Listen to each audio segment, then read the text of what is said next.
Good evening, everyone.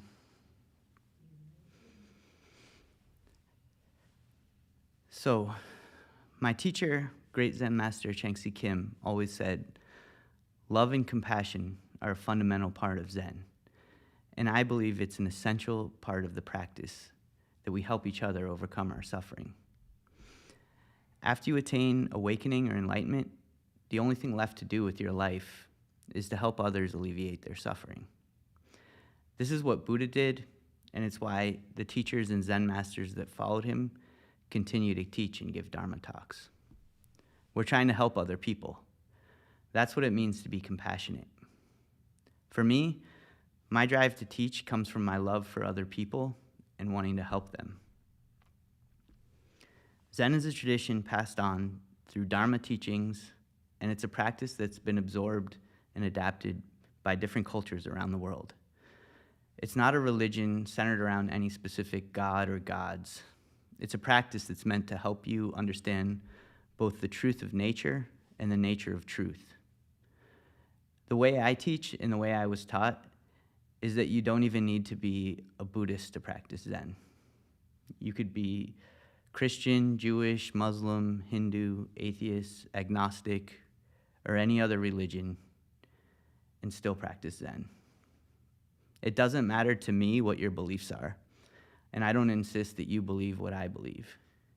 I think religion is a deeply personal experience, and the ideas of spirituality often transcend words, which means we often use different types of language to express our experiences of it.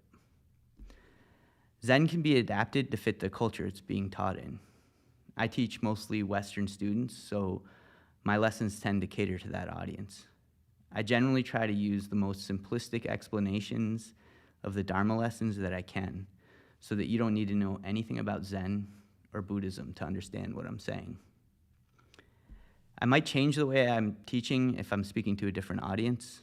If I was talking to an audience of Buddhist scholars, I might use different words or cite a sutra or a scripture to emphasize my point.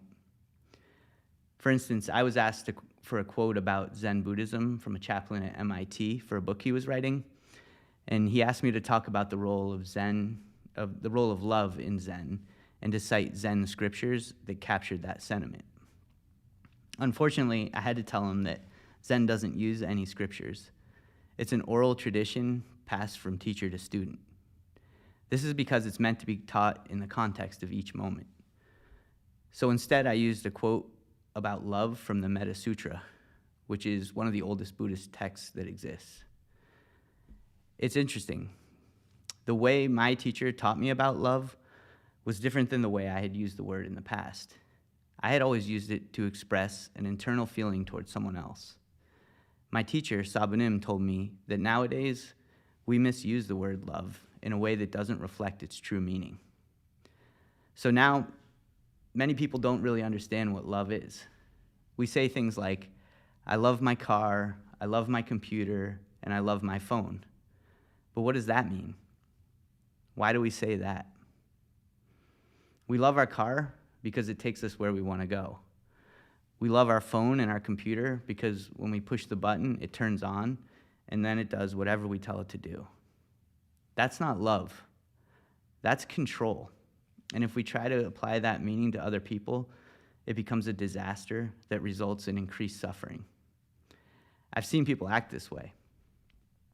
If you truly love someone, it means you want to help them. You want to show them compassion and help them reduce their suffering. When my teacher would teach about love, he would say, give love like the sun. It always offers light and warmth, and it never wants to know what you're doing or ask for anything in return. The quote I found in the Metta Sutra, which was attributed to Buddha, said, radiate love towards the entire world without hindrance, hostility, or animosity. I had never seen this quote before, and I found it kind of amazing that after thousands of years, this same lesson of love had been passed down through oral tradition until it reached me, and its meaning had still been preserved. It's interesting. The way my teacher said it to me also seemed a bit easier for me to digest and understand.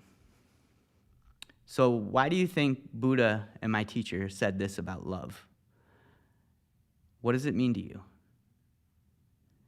To me, it suggests that love is greater than an interpersonal feeling and might apply to something more universal. I read in a different source that Buddha was meditating on love before he attained enlightenment. So what do you think the purpose of love is in our existence? Why isn't it an essential part of so many religions? This is your koan tonight before we meditate. Ask yourself, what is love? Plant that seed in your mind, and we'll move on to meditating together so we can clear out our thoughts and make room for that seed to grow. First, let's start with a breathing technique that can help you relax and prepare your body for meditation. Start by breathing a little bit slower and a little bit deeper than you usually do. Visualize your heart in the center of your chest as you breathe. As you listen to me, I want you to slow down your breath a little bit more and breathe a little bit deeper. Feel your breath coming in through your nose and mouth, collecting all of the energy from your brain and moving it from your head into your chest. Imagine now that you're breathing with your heart. The purpose is to try to align our mind, heart, and body. You can also place your hand on your heart and close your eyes if you'd like. Just keep breathing a little bit slower and deeper as I talk. This is a technique that you can use to relax or reset yourself whenever you feel nervous or anxious, or whenever you feel like you need to switch gears from different activities you're doing throughout the day. You can use it when you wake up, before you enter a stressful meeting, before you go to sleep, or before you meditate. So let's just take a few more moments and take some slow, deep breaths.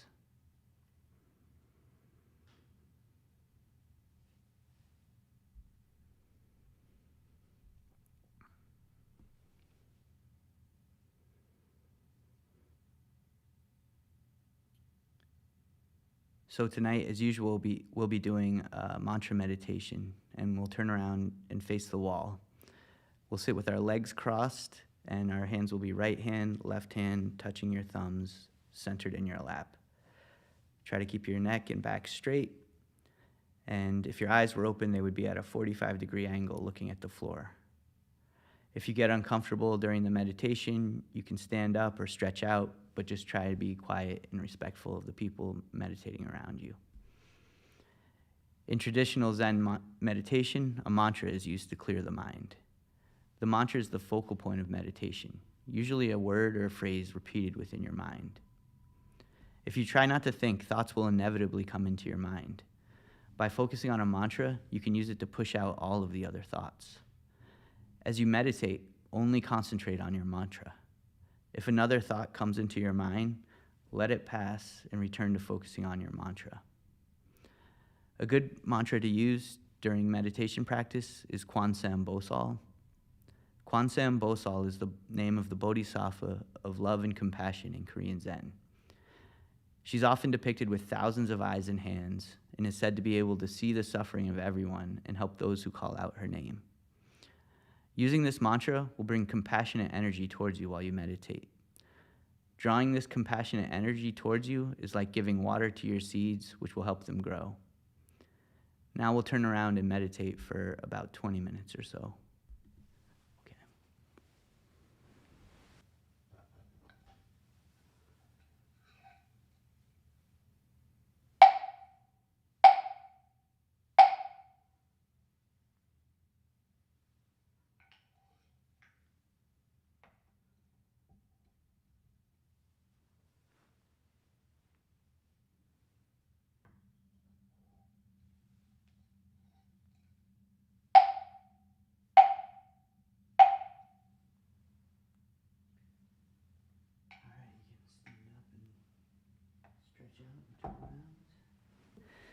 So any epiphanies about love in your meditations that you want to share?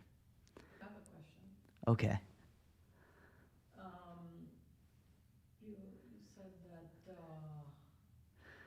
love or compassion, you want to help. You do what you do because you feel compassionate or want to help other people, right? Yeah. Is that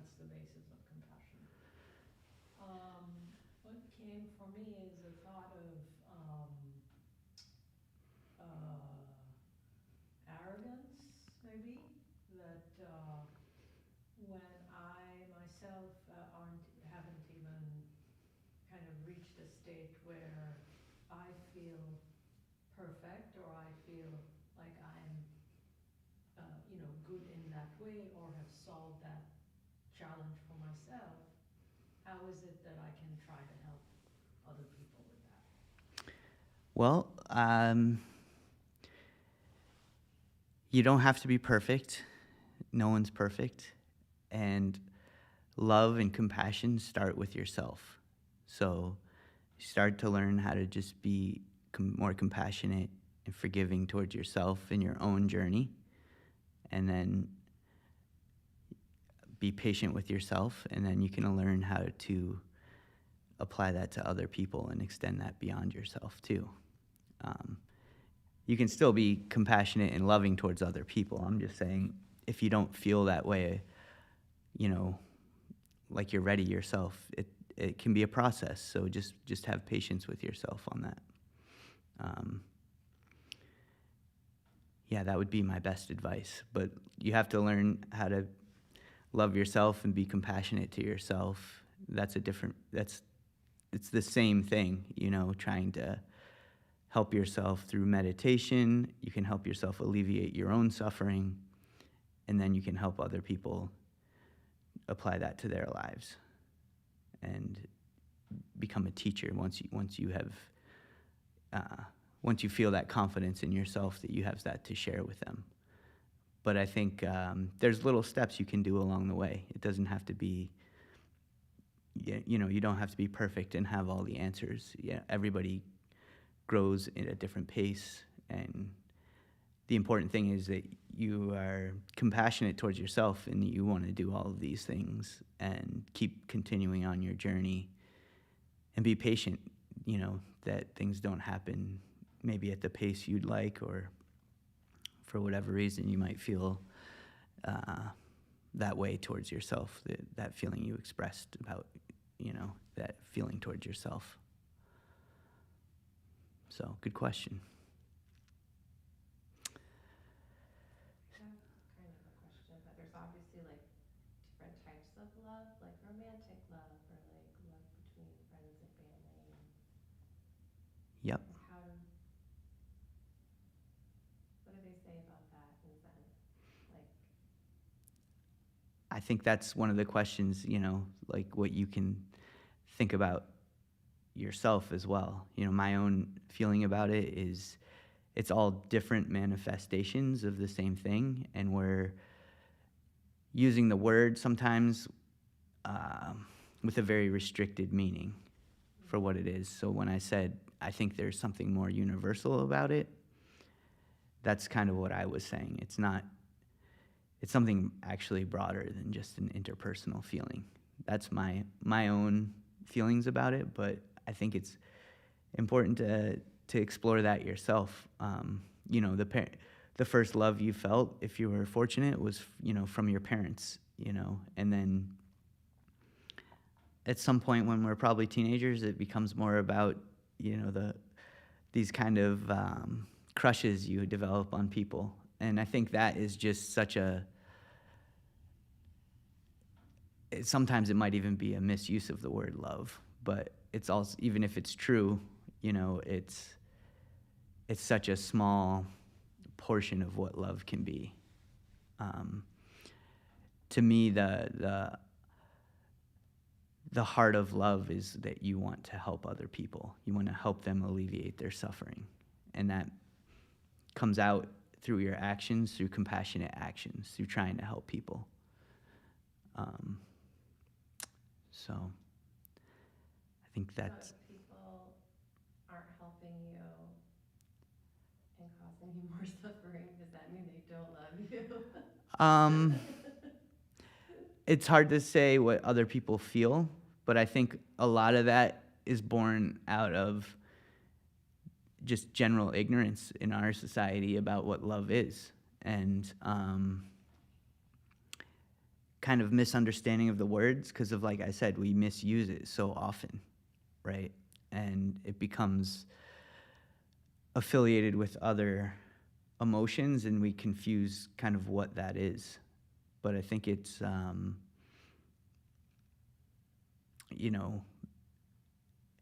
it might be helpful if you're encountering that to try to like help people understand what you think is love, and so that you're communicating clearly about that and operating on the same page, so that you're not like increasing each other's suffering. Because if they do love you, they're not going to want to do that. But parents do it all the time, right?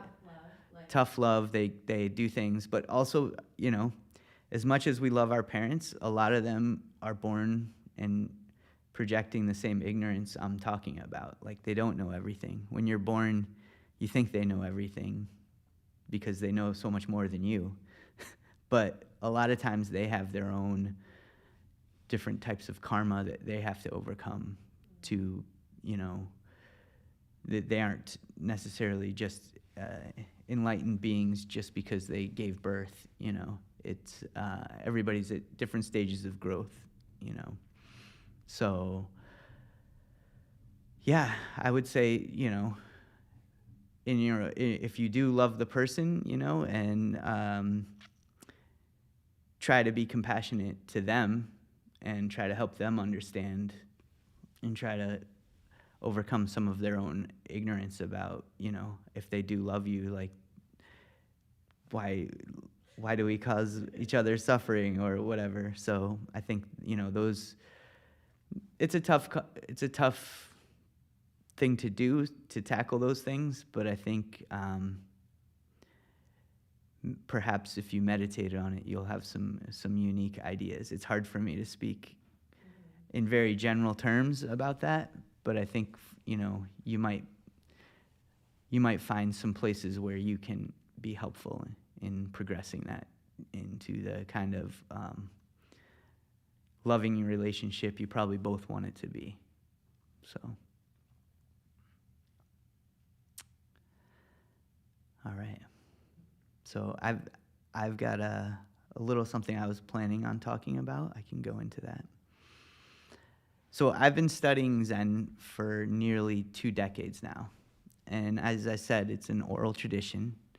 So we never really focus on sutras or scriptures. So in that sense, I'm not really an academic scholar on Buddhism or any other form of religion for that matter. But I am really curious about other forms of religion and spirituality and mythology. I like to study them and try to understand the threads that are common between them. And I think those threads that they share are pulled from deep within our heart, and they highlight what connects us all. So sometimes I'll use an example of something I've heard from other religions to help me explain a lesson I've learned through Zen practice. But as I've said, I'm not a religious scholar, so please forgive me if I ever make a mistake or misinterpret something that any other form of spirituality is saying that's not Zen. I'm only trying to make an analogy to show the connections that we all share.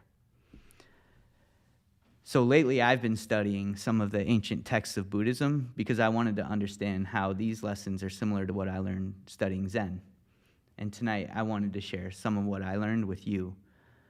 And while I've never seen most of these texts before, I had already been taught these lessons by my teacher in a different way, through his Dharma talks or through our daily practices at the temple. So Therevāda is the oldest school of Buddhism. And one of the texts that's central to Therevāda Buddhism is the Four Noble Truths. They say that the text can be traced back through oral tradition to the words of Buddha himself. And one of the challenges of understanding the text that it has many different translations and interpretations, which can add different nuances to the meaning. And for the purpose of tonight's talk, I'm going to be interpreting the meaning of the translations in a way that reflects the lessons that I learned while practicing Zen. So forgive me if I oversimplify this or use different words than you're used to hearing. I'm only trying to make the ideas more approachable to people who are unfamiliar with these concepts and ideas. Even with the name, the Four Noble Truths, there's some debate about how that should be translated. The translation that I found that resonated most with my understanding of Buddhism and the Dharma was something more akin to the four truths of the noble ones who have attained the fruits of the path. So to me, this suggests more of an understanding of a truth rather than establishing some sort of absolute truth. So the first truth is dukkha. I might be mispronouncing that, but it can be translated to mean suffering, unease, or discomfort. This is the realization that life is full of suffering. One of the things that Buddha noticed on his spiritual journey is that everyone he encountered was experiencing some form of suffering. When you're born into this world, you're crying, struggling just to get your first breath.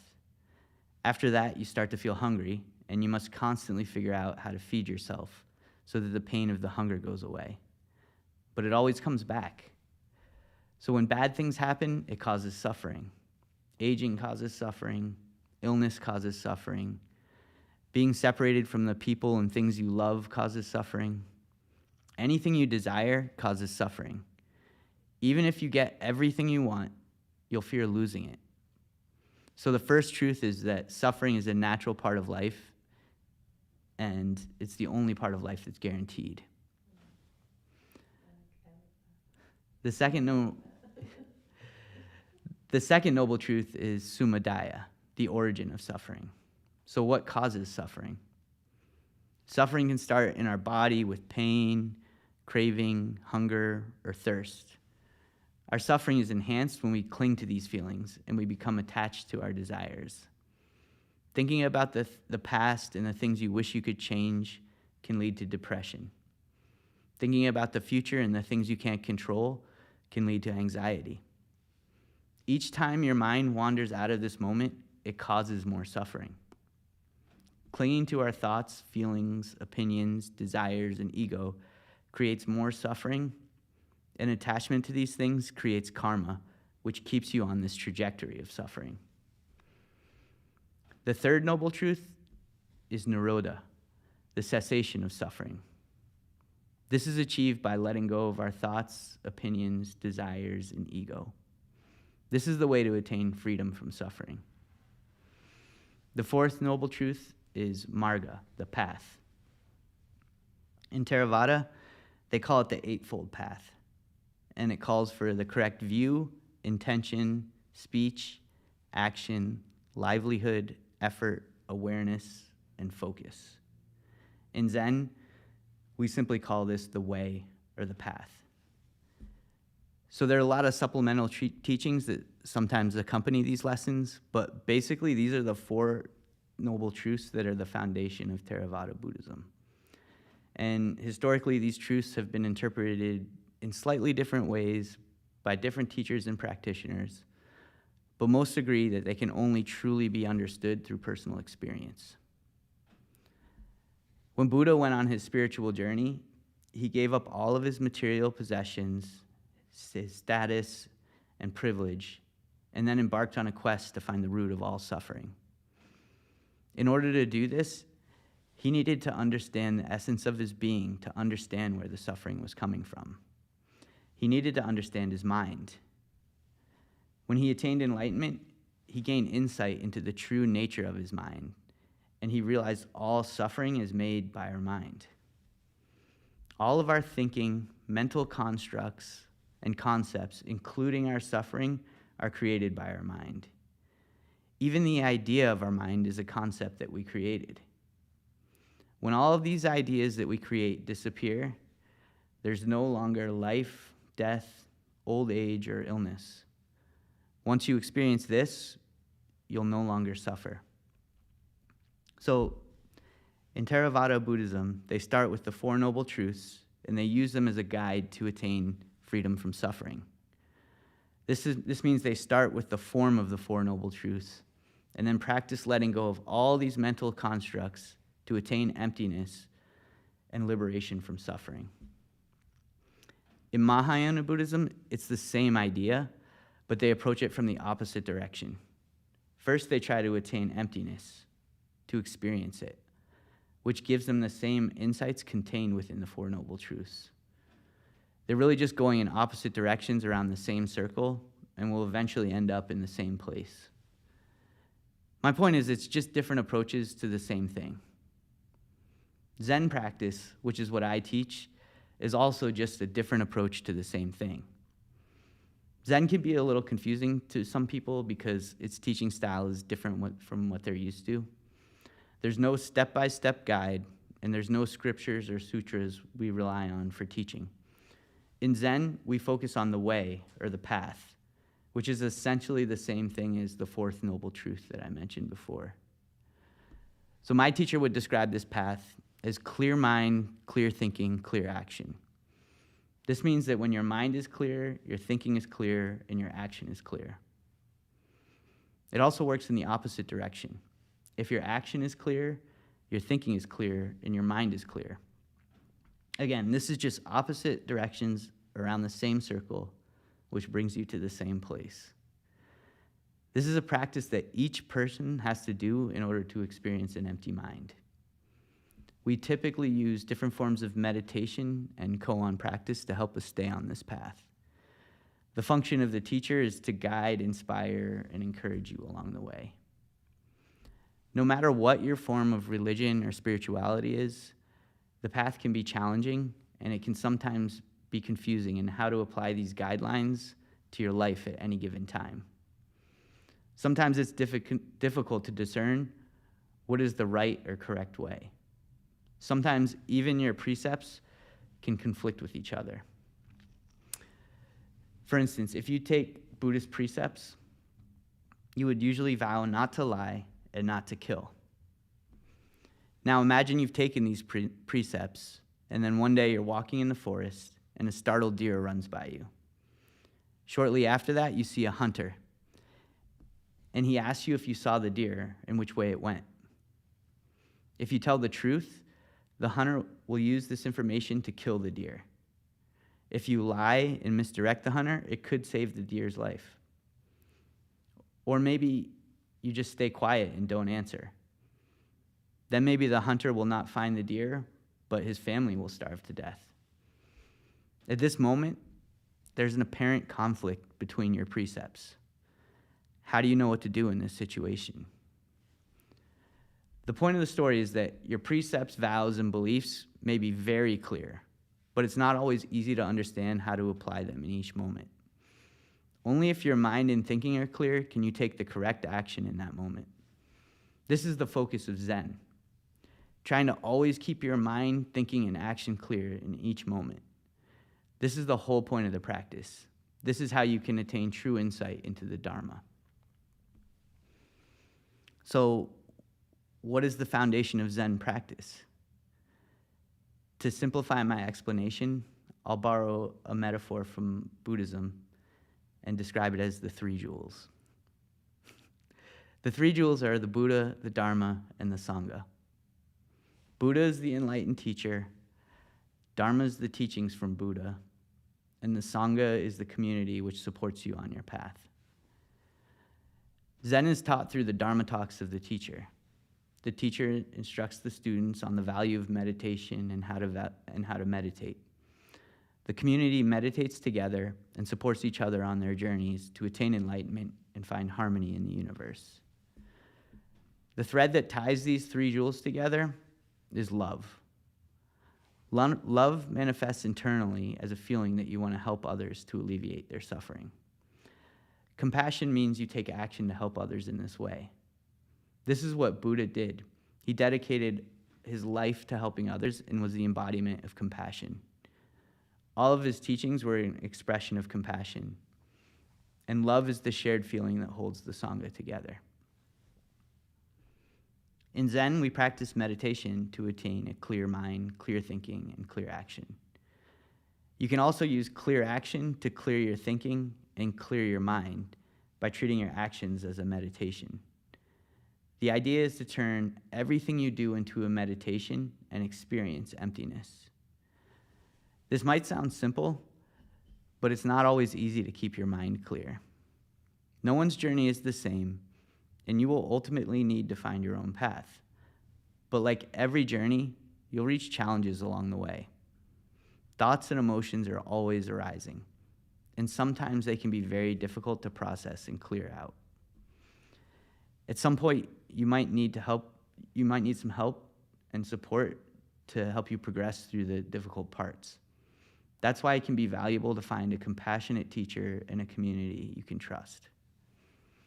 In Zen, the teacher will often use koans to help you push through the difficult parts of your journey and continue on your path. Koans are prompts by your teacher which challenge you to overcome the limitations of your knowledge and thinking. If you treat them as riddles which have a clever answer, they will not ultimately be helpful to you. A koan needs to push you to prove what you believe, or to keep learning and seeking a deeper understanding. A koan should challenge you to keep your mind completely focused and clear in that moment, so that you can see the true nature of everything. The koan I had to answer to become a master was not exactly a question.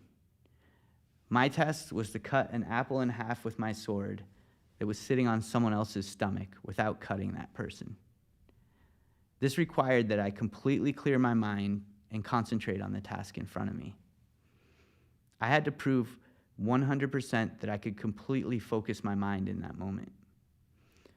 For this koan, I would have to bring the edge of my sword to the line between life and death. I would have to demonstrate that I know exactly where this point exists. The test was pass or fail, and failure was not an option. Needless to say, I passed. I cut the apple in half and no one was hurt. I proved my belief beyond the shadow of a doubt. Going into the test, I had no doubt in myself, and there was no doubt from my teacher, and there was no doubt from my Dharma brother who volunteered to put the apple on his stomach. Even though I had never done this specific thing before, I had already proven myself to them many times.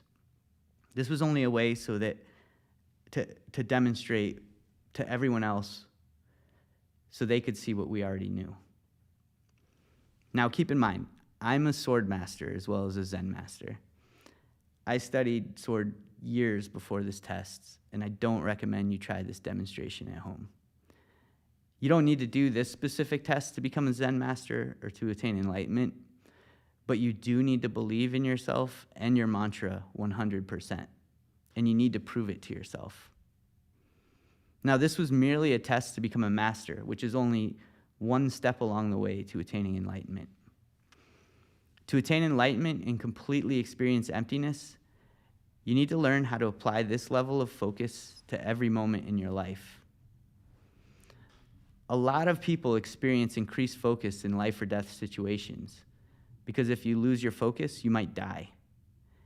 In those moments, there's no room for thinking or contemplation. Now imagine applying that level of focus to every moment of your life. A clear mind is an empty mind, and it's the same thing that Therevāda and Mahayana Buddhism are pointing you to. It's all just different approaches to the same place, a place that transcends words and can only be experienced. You don't need to be a sword master or a martial arts master like me. There are many other paths you can learn to become a master. None of these approaches are right or wrong or better than the others. It's most important that you understand the purpose of these practices and engage in a practice that works for you so that you can eventually find your own path. I believe Zen practice can help anyone along the path they're on, and I'm open to teaching anyone from any type of religion or spirituality. I don't see any conflicts with this. No matter what you believe, this practice can help you better understand the underlying truth in what you're doing. When you attain a clear or empty mind, you can understand the nature of your mind, and you can attain enlightenment. This is what I mean when I say when you see your mind, you attain enlightenment. I don't actually mean you see it with your eyes. It's bigger than your eyes can see. I really mean you must experience it. This is essential to understanding who you are and ultimately alleviating your suffering. This path can only be found within your heart, and I'm here to help you in any way I can. I wish you good luck on your journey. And I'm happy to answer any more questions that may have come up over the course of this. It's so hard to clear your mind. It is. Yeah, it sounds, like I said, very simple, but it's not easy at all. Like when I was meditating, like I was doing the mantra and like so many times, like I would just like think about something else and I would have to come back.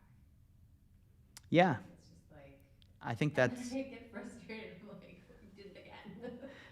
I think that's completely normal, and just try to let go of the frustration Yeah. and keep coming back to it. Try to just be patient with yourself and keep trying. That's the important thing. It's a natural part of it, and just being too focused on making mistakes and things and getting frustrated, that's part of what you're trying to let go of too.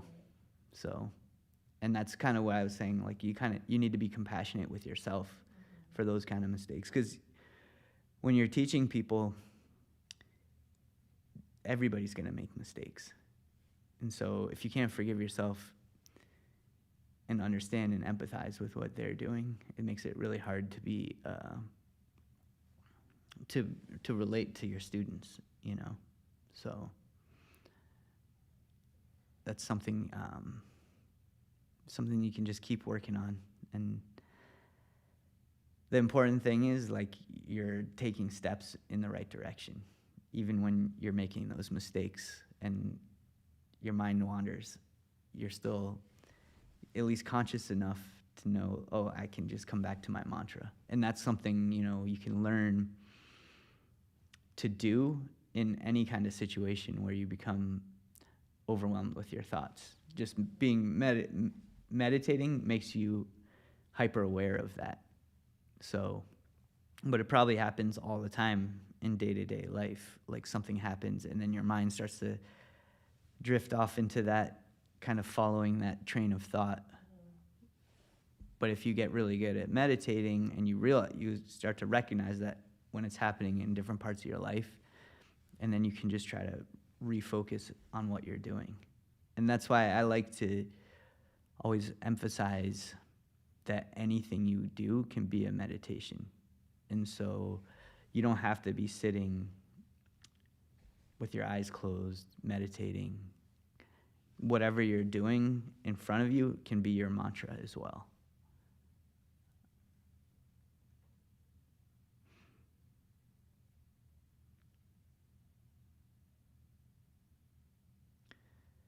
Any other questions?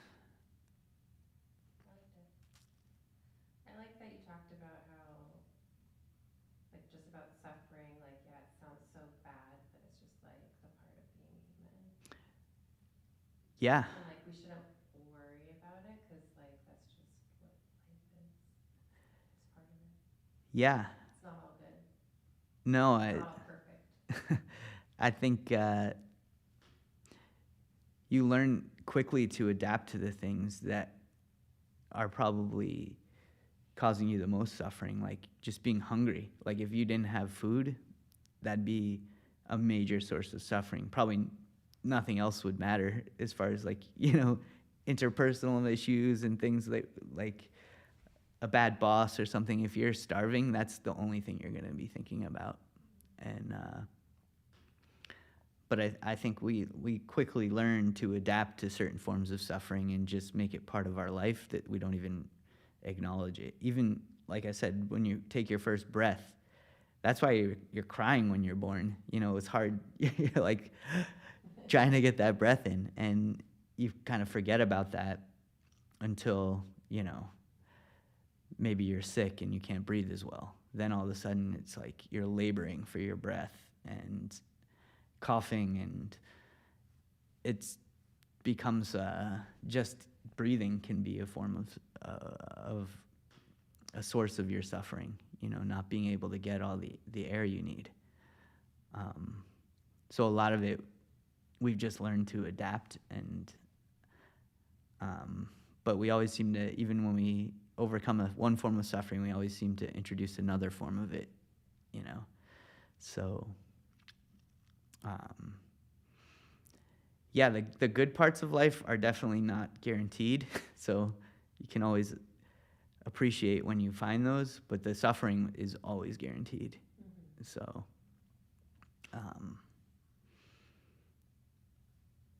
yeah, can make you feel a little more thankful for some of the things that you take for granted if you put it in that perspective. But yeah, even if you have everything you need, you can fear losing it. Like if everything's perfect, like you don't want anything to change. And one thing that's guaranteed is something will change at some point, and you can feel it when everything feels perfect. It's a fleeting moment, so this practice of meditating can help just kind of keep you even through all of those things and not get into the extremes of, too much euphoria when things are good, but then the downside when things are bad. They call it, a lot of times they refer to it as the middle way, so trying to find the middle way. Not too high, not too low.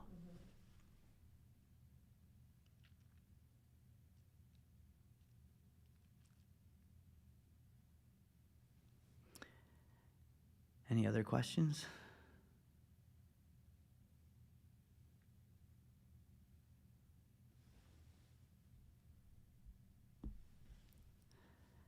How did you celebrate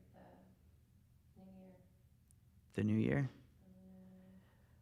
Like, what do you usually do in Zen? Like, what did they do? What did they do at the temple? We typically, at the temple, honestly, we usually just recognize the American New Year. But yeah, I do chanting ceremony for the Lunar New Year.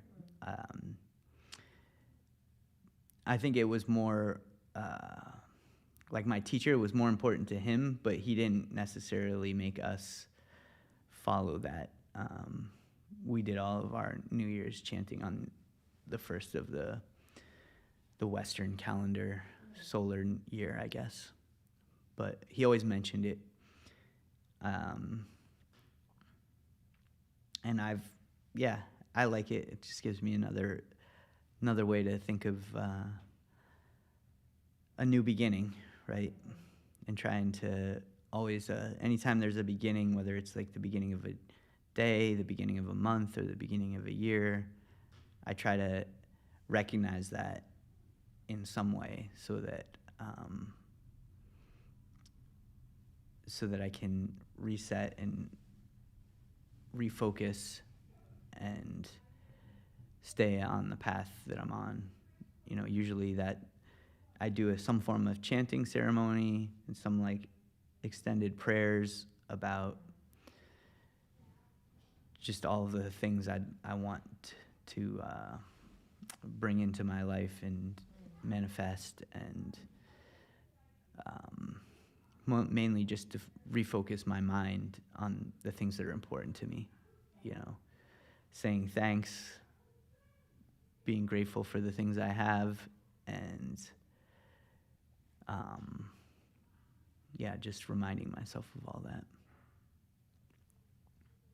So that's typically how I celebrate any kind of like spiritual holiday, if you will. But mainly the ones that are important to me are the New Year's, the first of the month, the mornings. So trying to recognize that, and then whatever the first thoughts you put in your mind at those moments, you clear them out. Those are the first thoughts you put in there. Those become like the most powerful thoughts that are, and hopefully they become the focus of your mind and your mind's energy. Even when you're working on other things, those will still be, the big seed that you've planted that is growing, no matter what the the outside is doing, whether it's storming or it's sunny or it's beautiful or cold, that seed is still gathering the energy of your mind. And then when you clear out all the thoughts, that's just letting that mind light energy come in and incubate that seed.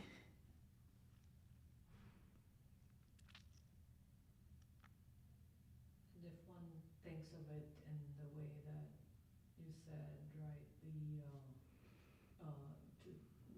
Zen Buddhism focuses on moment by moment, like each and every moment. So if you apply that, first of the beginning of something as a celebration or as a ritual or a recognition to clean out something and start anew, plant good thoughts, plant good words. If you practice that, I guess, if you come to a point where you're doing that, like that's your moment to moment, then you kind of come to a stage where like you recognize just that thing. You celebrate that thing this very minute, and when it's gone, it's the next minute. Yeah, each moment is... Focus on what's gone already. Yeah, I think that's exactly right. Each moment is that new beginning, that chance to refocus your mind. These rituals that we have are just ways of kind of reinforcing your routine, so that you're reminding yourself to do these things all the time. And yeah, because if you just go for, months and years without reminding yourself, you won't remember and give your mind that same amount of like focus on each moment. But start with the big things, the years, the day, the months, the days, and then each hour and each minute and then each moment can become just as important as those things. But I view it as a ritual to teach you that routine, basically. Someone asked me the other day, what do I do that's spiritual? And I had to think about it for a minute, but I think I try to treat every moment of my life as spiritual in some way. Maybe with varying degrees of success, but... How is Zen not spiritual? Well, It seems like I guess it depends a little bit on what your definition of spiritual is, but to me, it's just kind of treating each moment like it's sacred, and that each moment is worthy of your attention. And when you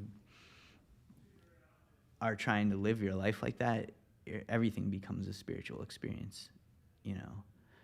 Your food will taste different. Your interactions with people will be more meaningful. Anything, those mundane things seem much more critical. And I think that's kind of what I was saying with, like, when you get put in a life or death situation, your mind becomes hyper-focused on the moment. And I used that practice through sword and martial arts to learn how to apply that to other parts of my life. But I before I knew anything about Zen or Buddhism, I had experienced those kind of moments of clarity in oftentimes like doing sports or something like that, because where I felt like kind of some physical impetus to have to focus on that moment. And then I wanted to figure out like how to expand that and how to into different parts of my life. I think a lot of people who chase like adrenaline rushes and things, I think that feeling is one of the things they're chasing. I know for me, that was like part of it.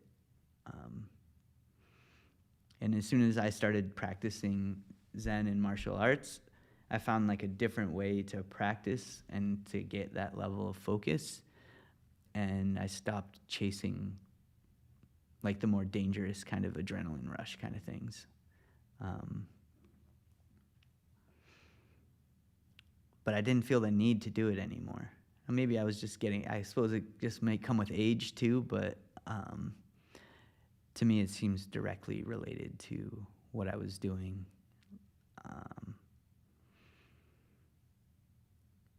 Yeah. Yeah, so in a way, a mantra is just like a ritual. And so when we're repeating it when we're meditating, it's just if you think about what the ritual is doing, the ritual is kind of resetting everything, reminding us to be thankful and focus on, let's say, family or people around us, and we're doing that. Then the mantra, as you're meditating, is kind of doing that exact same thing moment by moment. So it's just, as you were saying, you were going off and thinking of other things and had to remind yourself to come back.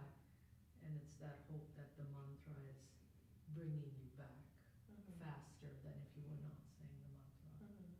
So the breakdown of the word, it's a Sanskrit word, the breakdown of the word is man, meaning mind, and the tra is the connection to the body, so to the connection to the here and now. And that's if you think about it that way.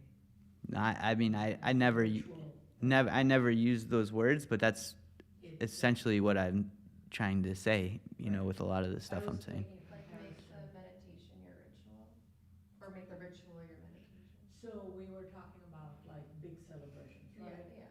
The first of the year, the first of the month, every morning. Yeah, the ritual. And so we were kind of bringing it back to like if we actually practiced that and kind of brought it to the minute of the moment, then the thing that we're using as a ritual to emphasize or remind us of that thing that we should be grateful for, or whatever we're recognizing, then the mantra is that recognition of that moment by moment. Because as you're sitting here and focusing on the mantra, then it's literally that, like it's been broken down to this very moment.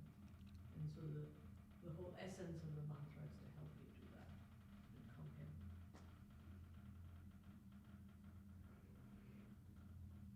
Yeah.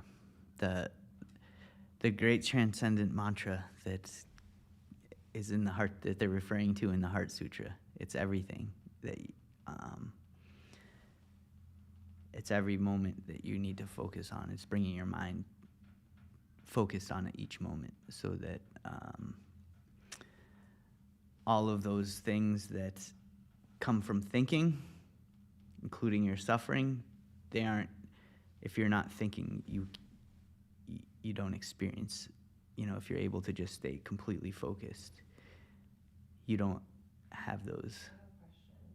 I know sometimes people, like, when they need to cope or whatever, or just want to relax, they want like an escape, like watching TV or just like daydreaming or something. That's obviously not Zen, right? But is that, like, is that, I don't know. I don't think, I think anything can be Zen if you apply the right mindset to it. But like trying to escape like the moment you're in, like in your mind. Yeah. I don't. Being in the moment or not being in the moment? I guess it depends on what exactly, if you're, I think, there probably are times when you can be, like contemplating something, which is literally thinking, right? I don't think that's necessarily a bad thing. I think you can use that also as a mantra in itself, if you are completely focused on that. I know people like watch TV because they don't want to think. They like want to escape their thoughts of the day, and they just kind of zone out and watch YouTube videos for 5 hours. Yeah. I think it can happen. I don't. But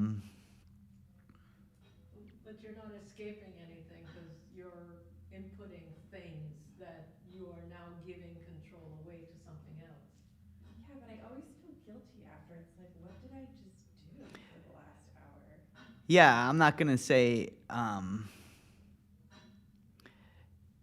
it's, I don't really want to pass judgment on something, that someone else is doing, because I don't know what's going on with them. But if you're having a guilty conscience about it, it's probably a sign that it's not moving you towards the direction you want to go. Yeah. And I think that's, you're obviously aware of that is happening Yeah. sometimes. Right. And I'm beating myself up like I'm not going to bed on time because I'm zoned out watching. yeah, and I think it's tough because a Stress lot of the day and just wanting to relax and a lot of these things are kind of designed to make your mind wander in that way. And they kind of are appealing to your desires and the things you keep wanting. So like if you're watching like a TikTok reel, like TikTok can be very addictive, and you keep kind of scrolling through because you want something more out of it, but it never ever gets you to that place you're looking for, you know? And an hour goes by and you're like, Yeah. So I think it's important to, rein yourself in when it's like that, and refocus like what you're doing on something, that fits where you're trying to move your life. I think I use, personally, I find like, doing these types of things, but also like on your own, creating your own narrative about what you want out of your life. And then like this is the direction you want to take things. And then when you stray off of that path on like weird TikTok videos or YouTube videos, then that's not getting you to where you want to go. And then you can know like that, you can have a consciousness about like where you want to go and what is moving you along that path and what is taking you away from that. And I think that is something that can be useful to anyone, even, not even in a spiritual sense, but like I think it can be also applied to, spiritual, like what you want to make your life feel more fulfilled, right? So if you're doing things that aren't adding to that, then you should probably try to redirect your energy to the things that are making you feel that way. I don't even think you need to go to should. You just kind of recognize the fact that you're feeling guilty. And that, as you said, there's something within you that knows what it wants and the direction that you want to go to, and the thing that will make you feel good. And that's not it. And the guilty feelings are nothing but your mind telling you that this is actually what I want. This is actually what's in the direction of what's fulfilling me. This is not. And so I think if we even take these reminders, these guilty feelings as a blessing, and be grateful for them, because they're kind of tiny messages from ourselves. right. Yeah, your intuition is the voice of your heart, right? Intuition's telling me to go to bed earlier. Right. And it is It's also, so hard. and it's also said that like in things like this, like analyze the thing that by doing this, the harm it's causing you, and analyze in the same way, like detail by detail, the good that you can get out of that. So the harm that, as you started to say, I'm not going to bed on time, that means I won't get up on time, or I'll get up in a rush, then I have to rush to work. And so like if minute by minute, if you analyze that and say, okay, just from doing that, all this suffering came about, versus going to bed, The sad thing is that I've done that, and it's still so hard. Yeah, I think that's why I suggest honestly, I think sometimes it's more, for me, it's been more helpful to have a positive narrative about where I'm trying to direct my life. So then when I do get sidetracked with things, I know where to put that energy. Like, it's so much easier if I know, like, I have to get up and I have all these things I want to do tomorrow. Like, not just like I have to do, like, there's things I want to accomplish tomorrow. Then it becomes a little easier for yourself to turn off that switch and, you know, go to bed because you have something more positive you're moving yourself towards. Because I think that's just one of the ways I try to shift the way you think about your life. Is there's so many things that we do that are negative that you can beat yourself up about.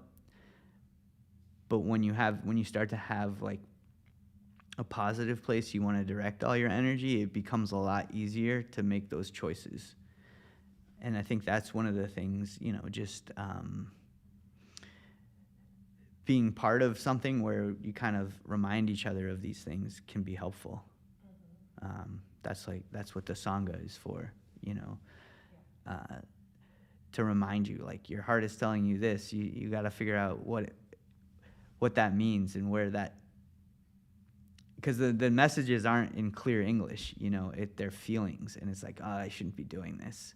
But then you have to also interpret that, and then it's not always telling you exactly what you want, what you need to do. And so I think the meditation and putting some, directing your energy in that positive direction, like where is this all telling me to go? Like finding that's your path.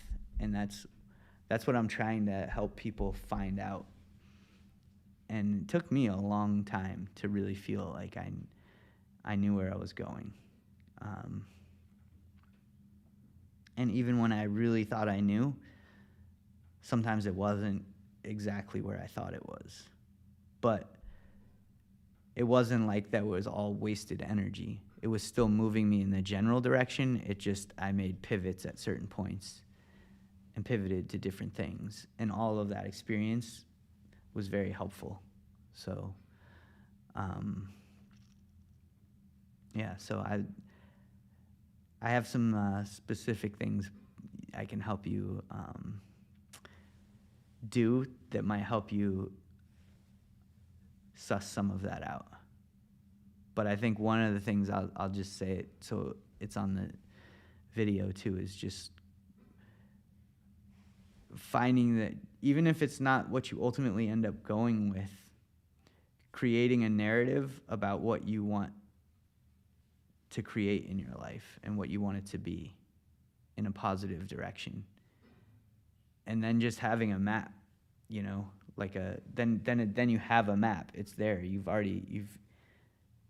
like, I want to be this or that, or I want to get, you know, I'll just use enlightenment or something, you know, if those are your goals, then you can figure out how to get there and put more of your energy towards that.